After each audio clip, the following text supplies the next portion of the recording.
Amici e amiche di Sicilia Magazine, in questo momento all'interno dell'Aula Magna del Rettorato dell'Università degli Studi di Catania si sta tenendo il convegno celebrativo per i 101 anni dell'unità operativa complessa di clinica pediatrica dell'Università degli Studi di Catania.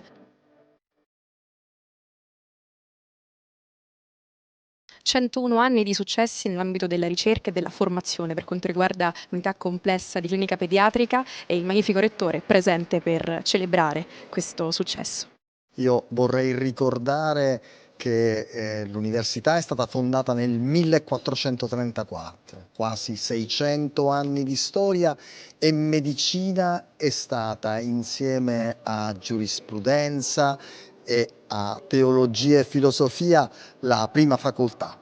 Quindi una storia lunga, e di questa storia lunga 600 anni, 100 sono proprio per la pediatria.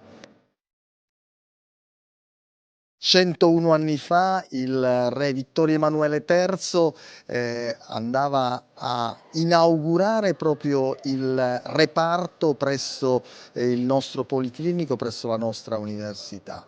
Tanti maestri, ma diciamolo, tante generazioni di bambini, di bambine che sono stati curati da questi pediatri, e la ricerca ha fatto passi da gigante, per fortuna, e oggi ci troviamo di fronte a delle vere e proprie eccellenze di cui siamo tutti e tutte orgogliosi.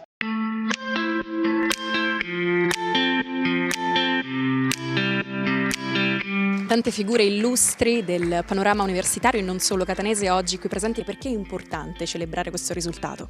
Il 28 aprile del 1922 re Vittorio Emanuele III, come vedete nella fotografia alle mie spalle, inaugura la clinica pediatra in un luogo giusto per i bambini. Prima purtroppo i bambini erano sistemati in reparti molto piccoli nei sottoscala e non era assolutamente una cosa congrua alle loro persone. Il professore Antonino Longo, il primo direttore della clinica pediatrica, scrisse al ministro della salute e disse: desidero avere un luogo dove poterli curare. E da quel momento è cominciata la storia, l'avventura della clinica pediatrica, che è una delle più antiche d'Italia. Oggi perché festeggiamo? Perché tutti i nostri professori del passato sono per noi dei maestri. Noi rappresentiamo un po' il presente, ma in realtà abbiamo tantissime persone che stanno rappresentando il futuro. E abbiamo voluto anche dare all'Italia, ai nostri colleghi che cortesemente hanno aderito, la giusta visione di quello che noi facciamo per la nostra terra, che è la Sicilia.